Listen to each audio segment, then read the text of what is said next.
Well, yes, I just realized I didn't record the whole first part. Well, at least we are going to have the material about the outputs. And again, as I said, the presentation will be available, and all of the links and all of the things that I'm going through will be accessible through the PDF. So if there is nothing in the chat, as I see, I will move forward to the other outputs. And here, as you can see, I wanted to list, aside from the results of the research, we perform other types of action that also are part of SAVE. And here, the multiplier events is what we have done. We had planned to perform one multiplier event in Padua. I'm sure it would have been lovely to travel to Italy, but then COVID came and we had to stay home, which of course was bad news in a way, but in another way, it was good news because people started to be more interested in online trainings, and this was kind of beneficial for SAVE, I think. And also, what we done, we transformed this multiplier event in 4 different multiplier events that we perform in each of the regions. So I think that it was quite effective to reach for people of each region instead of making everyone travel to Italy. I think it helped to reach more people. So here are a little bit the flyers of each one of the events. And I put a little bit the figures of how many people attended and registered to each one of the events. So you can see that we reach a lot. In our aim, we wanted to reach at least 200 teachers and school staff, but I think we are wide over this number. Here are also some pictures about the participation, people that provided feedback, and the sections about questions and answers in each of the multiplier events. We also performed a little survey, and we got really nice feedback. People emailing us, people qualifying very highly the events. So this is also nice material and nice output for SAVE. We also mention SAVE in other conferences and in other classes that we do, as we are different institutions who are always linked with training and with giving conferences and these type of things. We try to include a mention to SAVE so we can reach more audience. We also had some presence in different media. There's an article in journals, in a blog. We also were on TV, at least here in Catalonia, but all of the links are there if you want to check. We also had posts in social media, in YouTube. This was another decision. At the beginning, we thought of creating a profile or creating a web, a Twitter, social, let's say a community managing of SAVE. But what we decided to do was to link SAVE within our already existing profiles, because as you may know, getting followers and getting an identity in social media takes time, and I think this was an efficient way to reach for people who could be interested in the project.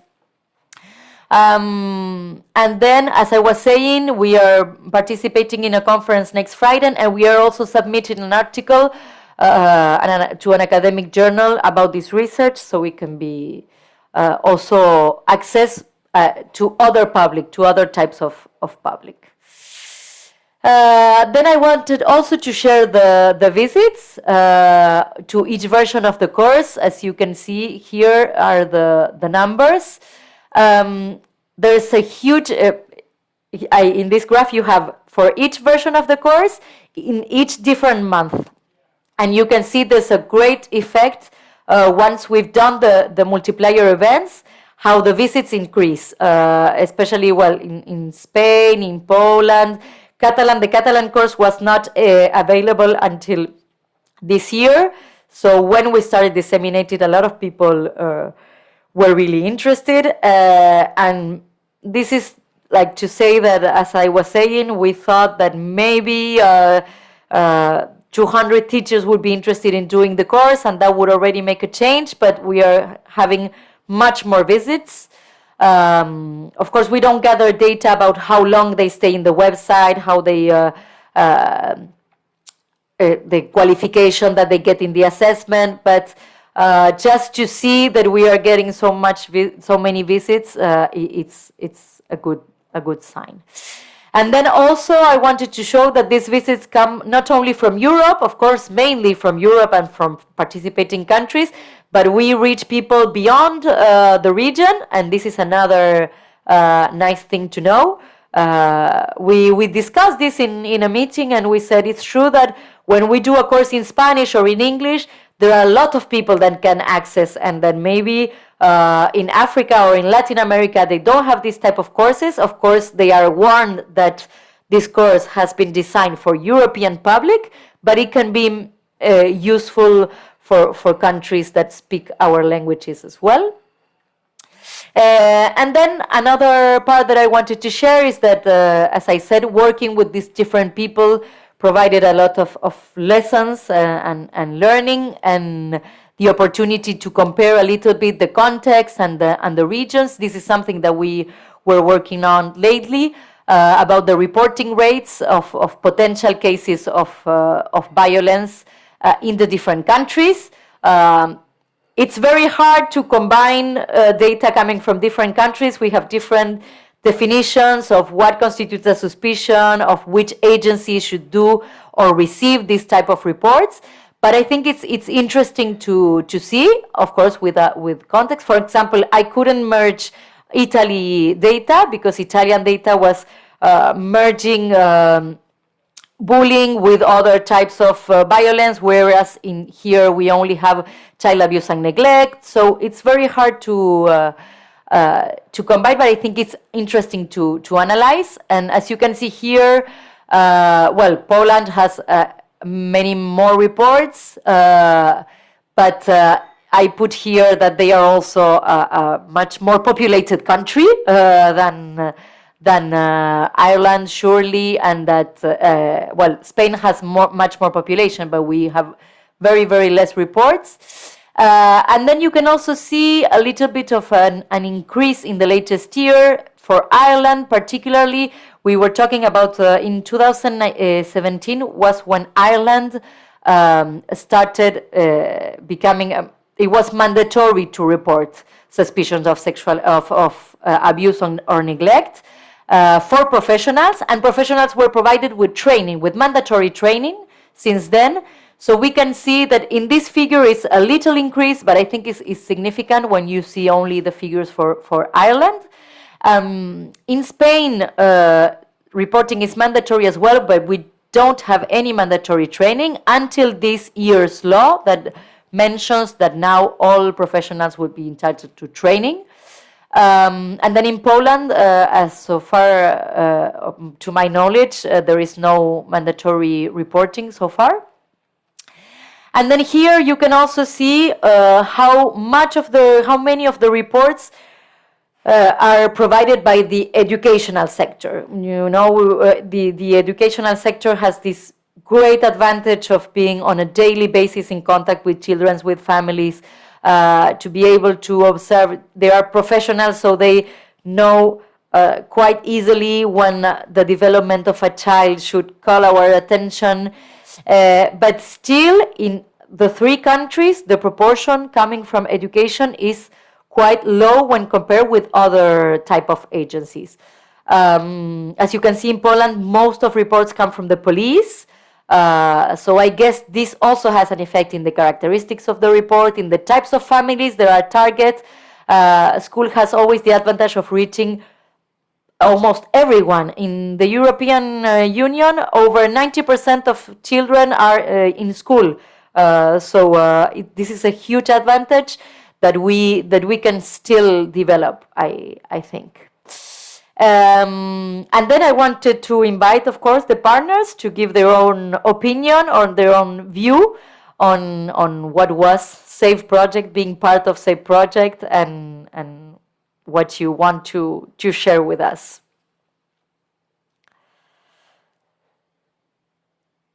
I don't know if any of you wants to start. So maybe I'm first in the slides, so maybe Great. I will Don't feel start. pressured. It was random, but Okay. if that makes you take the lead, go Okay. ahead. I will stop sharing, right? Yes, because I have a very short presentation. Okay, I great. hope I can manage to show it Mhm. effectively. Um, Great. I'm seeing can the you see power. it? Okay. Yes, I'm seeing the power. Yes, now it's in the format of presentation. Perfect. Okay. Thank you. So thank you, Anna, for this introduction and the summary of our project. What I wanted to talk about, I'm sorry, I hope you do not hear the noises in my backyard. That's great. So just a little bit of the Polish context, because as Anna just show, we are quite a different country from the rest of the partners in the project. So just to give a short context, so in Poland we do not have separate child protection services. The child protection activity is mixed with other activities, mainly of social services and of the police, but with some um, tasks also for schools, for health services, and for the so-called alcohol prevention services within the procedure of the blue card. So it's a very mixed system. We do have some mandatory reporting. It's not as in other countries as it is in Spain or in Ireland.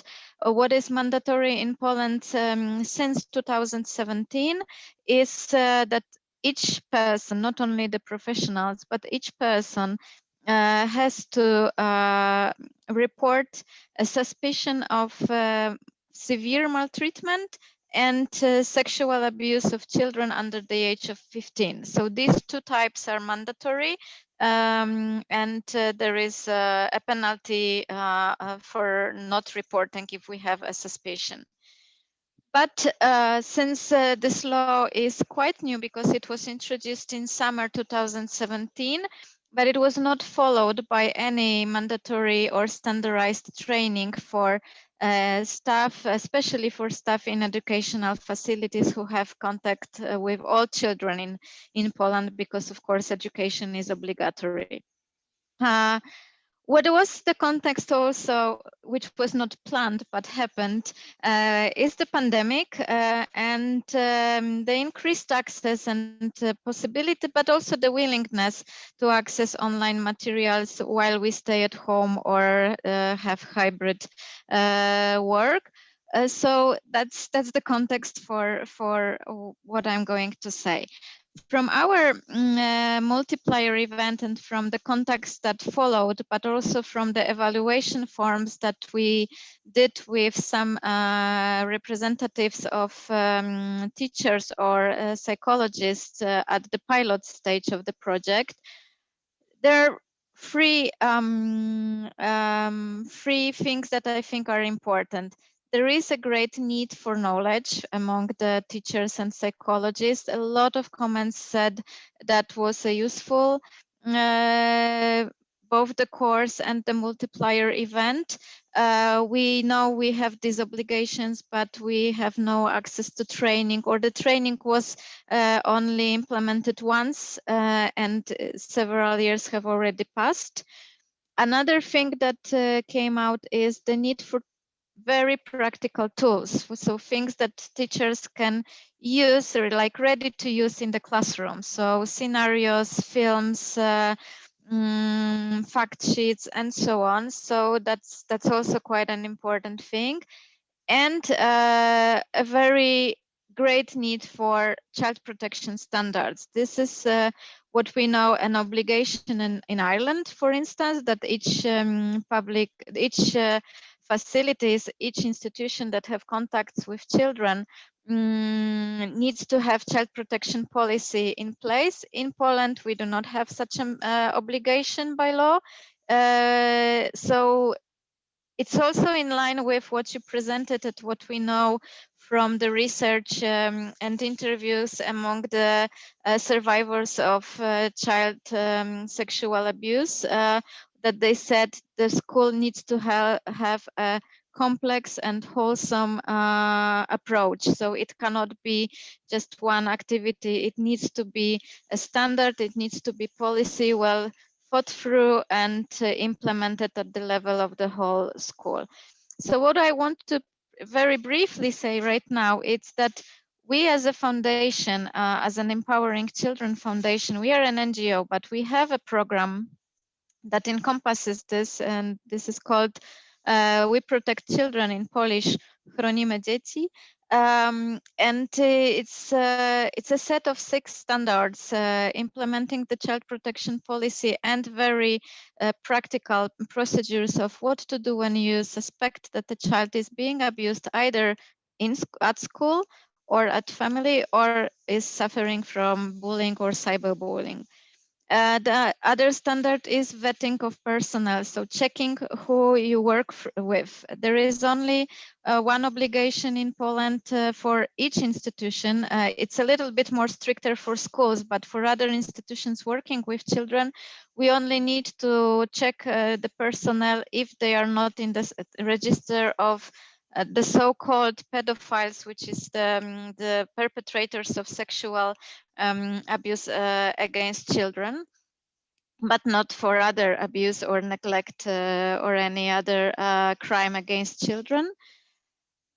Education of personnel, providing personnel with access to training, either face-to-face or online training. And that's why I think this course that we prepared during our common project, Erasmus project, was so well received, that it is a thing that teachers, psychologists, or other personnel can do online in the time that they choose, in the speed that they choose.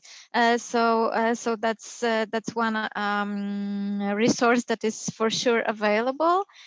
But also education of children. It doesn't mean that we expect children to be responsible for their own safety, but it means that we can teach children some very basic tips how to behave in a strange situation to increase the level of safety, and offering education for parents, because they are, of course, the primary persons who are responsible for children's safety, and monitoring of the CPC. So we think that this common project, Erasmus project, also showed that that this approach that we as a foundation propose to implement such standards is validated. It's still valid.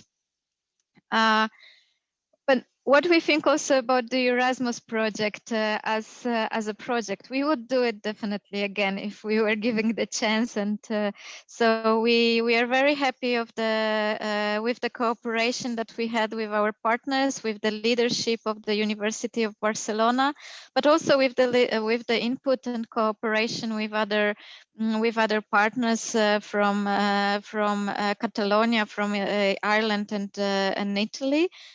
We especially appreciated the mix of the Anna already talked about it, the mix of the composition of the partnership. So we had universities, companies, and NGO.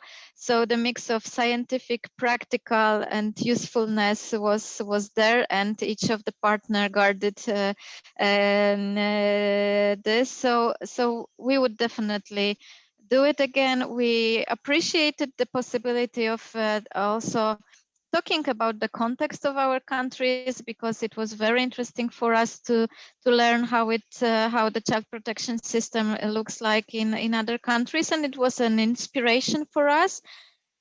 Also, it was very, very nice at the beginning of the project when we could travel and actually meet face to face. We had the opportunity to meet in Barcelona and in, I hope I pronounce it correct, Maynooth in Ireland. Thank you. Unfortunately, then of course pandemic came and we had to switch to online, but it was also very effective. So So if anybody is thinking about it or considering joining an Erasmus Plus project, for our perspective, I would strongly recommend it. Thank you very much. Thank you, Renata. That was great. Well, whoever wants to keep on going, I'm very proud of listening to you talking about the experience like this. And of course, eager to keep on working and on learning, as you were saying. I think that the context it's very important to translate the output to something that is applicable to each context and that it's useful and that is well received. I think your context is similar to what happens in Spain. This year we are having a new law, and as you were saying, because teachers and school staff are claiming for this type of training. Here, mandatory reporting is from, I think, 2015, but there was no training available, no tools. A lot of people, when you ask school staff members, only 10% had received any training, and it's because of their own motivation or their own action. So I think, yes, it's different, but it's similar more than we think sometimes. Yes, and the data that you showed from Poland also shows it that we have this reporting system that that is available through the so-called blue card procedure, and each year almost over 66,000 children are registered within the procedure, but only a small percent of reporting comes from schools. Yes, the most of the reporting comes from police. That means that actually this is a already very severe situation, because if police is called for intervention, it means that there is really something bad going on. And when we talk as a foundation with teachers, they say that they don't have tools. They don't really they are not very sure whether this is already something that they should report or whether this is something that they still can work on internally at school. There is also some kind of unwillingness of interfering with what is still perceived as a family matter, and that's quite a lot of, this is quite a strong barrier. But also they don't know how to talk with parents who they suspect that they might be doing something wrong to their children. So there is a great need for knowledge training of various type. Yes, totally agree. Well, who wants to go next from the partners? Any volunteers? Yeah, I'll go next, Anna. Great.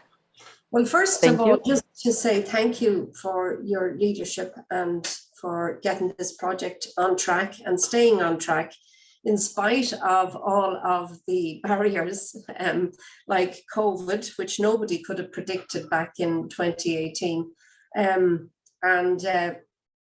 Luckily, I think we had some systems set up so that we were able to share documents online and different things, and then move to online meetings to get the project to this finished state.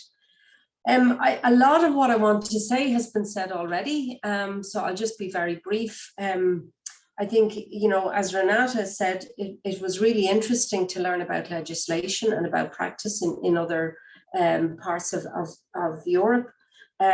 We do have a national training program which was developed in the early 90s. And actually, what was interesting about that, it was my colleague, Dr. Deirdre McIntyre, and her colleague, Maria Lawler, actually developed it and got the Department of Education here to roll it out.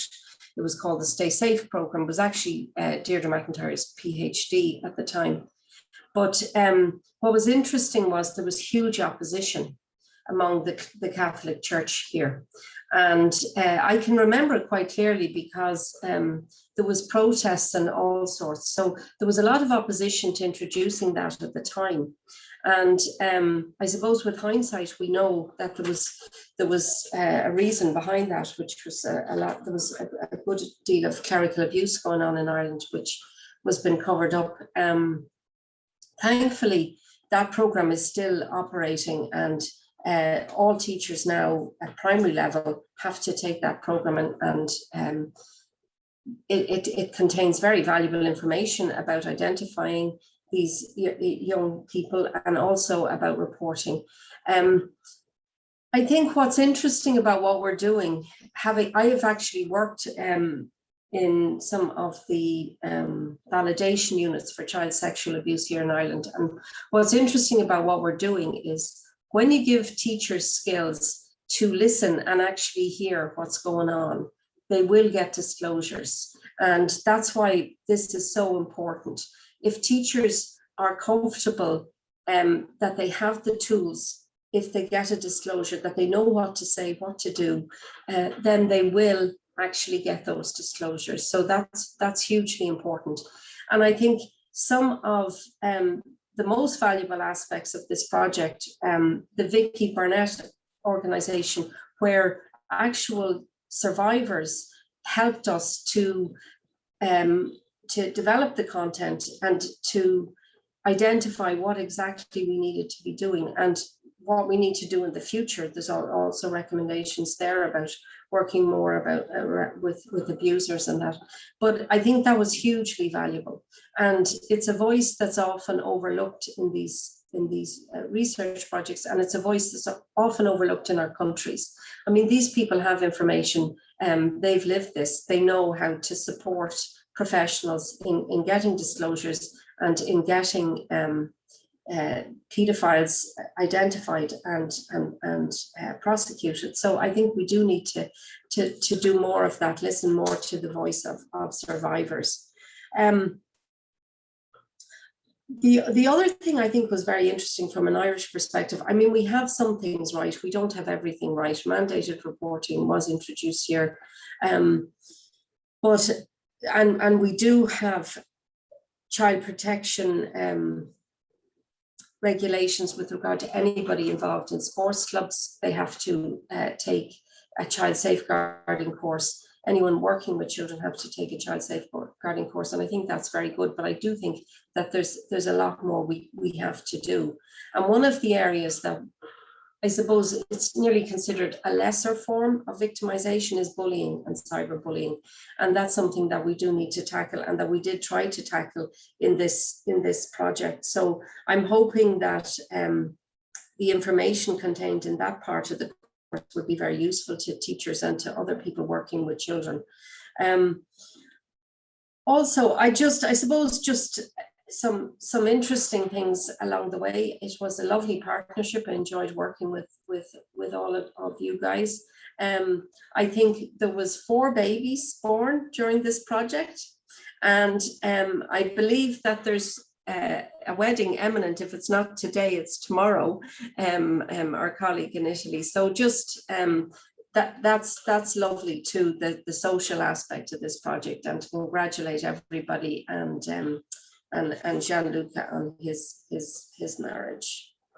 So that's it. Just thanks again, and I think he did a super job. I think it's a very valuable project, and hopefully that we will get a lot of uptake on the actual course, and that it will get spread more and more throughout Europe and make a difference. Thanks. Thank you, Moya. Thank you a lot. It's even I'm getting emotional, so let's move forward. But thank you a lot. Now, it's true that we learned a lot from Ireland, and I think that, as you said, it doesn't mean that we couldn't also provide with things that were interesting for you as well. I think in the pilot, a lot of people coming from Ireland had a lot of good comments regarding bullying, but also regarding resilience. It's it's an aspect that we work less, and that it's the everyday little things that we can do to not only detect and report to somebody else, but also help the children in their everyday work to feel good in school, to develop healthy, and to recognize that they've been through something difficult and that we're here for them. And it's not something we tend to focus more in the previous part, and I think it's a very important chapter that we could include in this course. So thanks again. And then if you want, Marina, to give your vision of the... Yes, Renata, were you going to say something? Because I saw you. Just a very short comment on the resilience module. I think when we started the project, we prepared this as a resilience from abuse and resilience to withstand the abuse. But when the pandemic came, it's particularly useful also for the mental health of children who actually were hit by the pandemic in a very specific way. So I think this is even more useful right now than we had thought at the beginning. Yeah, I agree with Renata. So what has the project meant to the foundation? I think the first thing is, I agree also with you that the partnership was absolutely nice, which is very good because you never know who you're going to work with when you choose your partner. So I believe we were very lucky. That's only luck. And also for us, it was very important to be able to offer and work on the subject because we are specialized of children's sexual abuse. We don't usually have the opportunity of studying it from the perspective of victimization in general. And since all the victimizations are interrelated, I believe this perspective helped us a lot on, I don't know, knowing more about children's sexual abuse, since we were looking at it from a much broader perspective. Also because I agree with Moya that we could learn a lot. Me myself was also with this, I think, stigma or with this fake thought that maybe bullying was not such a traumatic experience. But then, like, talking with the other partners, I realized that that's not true, that all the victimizations are as important, you see. So for us, it was very, very helpful to see children's sexual abuse with more perspective. Also working with the University of Barcelona allowed us to combine the experience of the foundation with an academic point of view, which is always helpful because otherwise we kind of tend to put example of our patients, which is great because we have 300 patients per year, but still they are not representative of a population. So we really appreciate to be able to work with the universities. And also the last thing for us that was very helpful was that we could include the victims we work with in the foundation in this project. And I think that was important because of ethical reasons, because we believe that it is very important when we do prevention to include the victims' views that are very frequently forgotten, but also to assure the quality of the course, because they can tell you things that otherwise it wouldn't be able, like it would be impossible to know how they felt, what they saw. They also put the victim in the center. They remind us every day that the children are not responsible for their own protection, because they experienced that and they knew they couldn't do anything to stop it.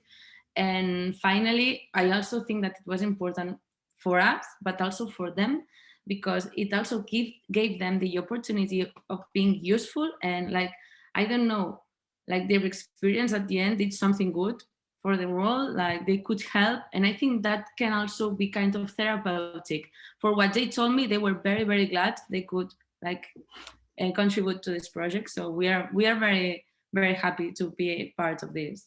Yeah, thank you. Great, thank you, Marina. Yes, I was going to say, I think this is kind of a characteristic of the resilient people, that they want to do good things for the others and, you know, transform their experience in something positive that they can give back somehow, or give another meaning to what they lived. I'm very grateful for their participation and to us as well. I think that it's true what you say. Sometimes we are too focused in one type of experience and we lose perspective of all the risks to which children are exposed. And at the same time, I think that is, as you say, for the university, it's also very important to keep a foot in the earth. I mean, to do not forget that victims are not just numbers, or this is not just huge because of a lot of people went through it, but it's also a deep experience that we need to understand meaningfully in its particularities. So it was also great to count on you.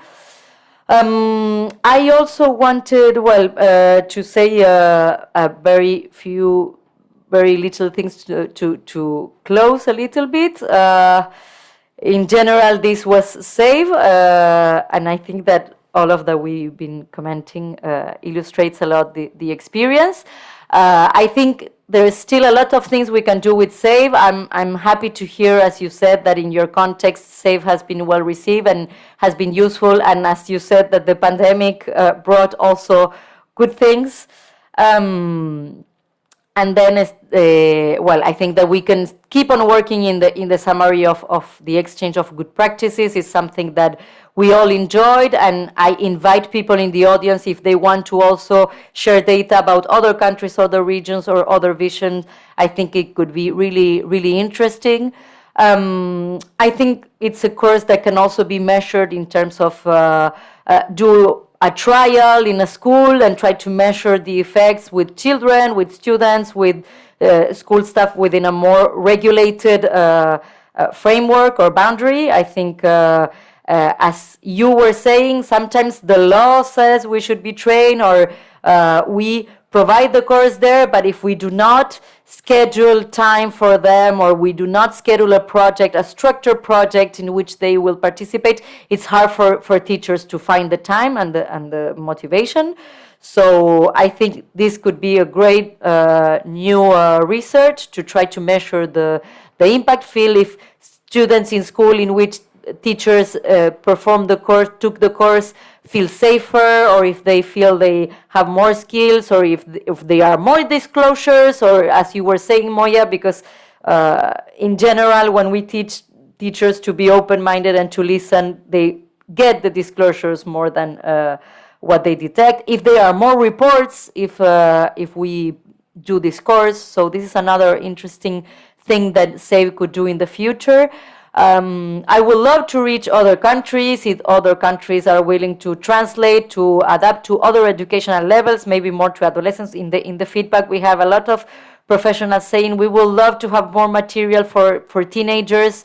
It's true that this course was focused on kindergarten and elementary school, and when you see the videos, the drawings, the whole thing is maybe childish for a 15-year-old, but it's true that it's a population that it's also very vulnerable, and sometimes we have a hard time looking at them as vulnerable because we see they are taller and physically stronger, and they don't really ask directly for help. Sometimes it's even harder to reach for adolescents. So this is another nice challenge. Or as you were saying, Moya, adapt the course to the sports environment or the leisure environment. A lot of these disclosures or this abuse or these experiences can happen in other frameworks to which children go daily or on a regular basis.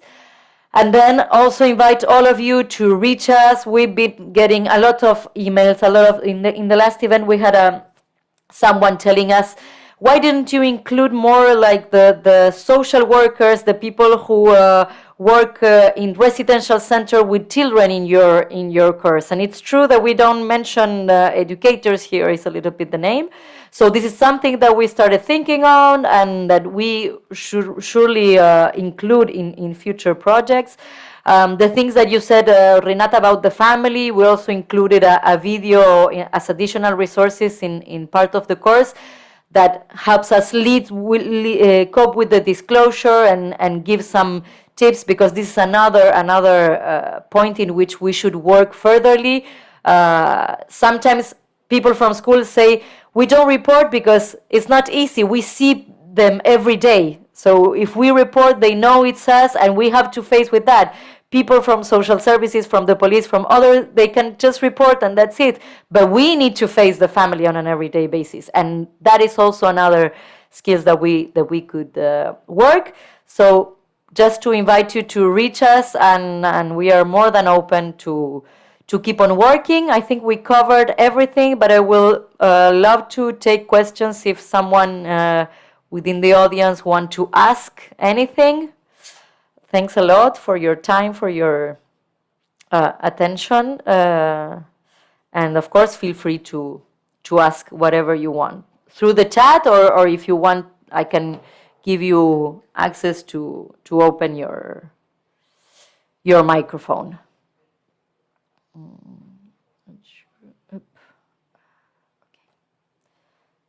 So I'm not sure if, as I said, the presentation will be available in the SAVE website at the end of the English version of the course. We have additional resources since this event has been performed in English. We put it there, but of course a lot of people can access it from a web. Here, Katarzyna, from me, everything is clear. Thanks to you, Katarzyna. I don't know if I pronounce it correctly because Polish name. I've been learning some Polish thanks to this project as well. Thank you. But well, if there are no questions or comments, or you want to reach us privately, feel free. And I would like to thank you again, all of you, the partners, the audience, for being interested in the project. And thanks again. Let's keep on working. There's still much to do. Thank you very much. Thanks to all of you. Bye-bye. Bye.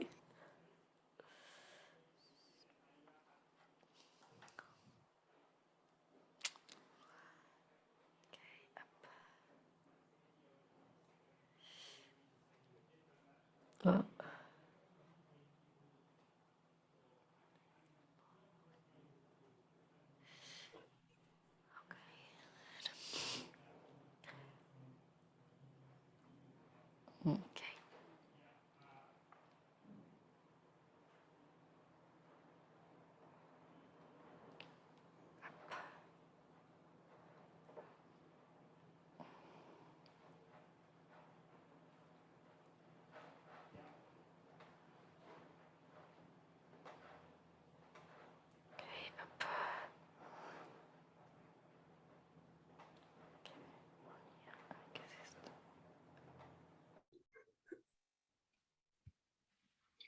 Well, it's been a pleasure to work with you. Thank you, Marina. Bye. See you. It was a very nice presentation, Anna. I really Thank liked you. Yes, very, very well prepared. Thank you. Thank you. Well, thanks to all of you, as always. Well, I'll be in touch for closuring the project. Okay. And Sure. thanks again. Okay. Bye. Okay, so have a good day. And I leave this here just Summer. in case someone wants to take a note of I don't know, the email or whatever, but you feel free to go, and I will start closing. Okay. Okay. Okay, so guys. bye-bye. Bye. Congrats.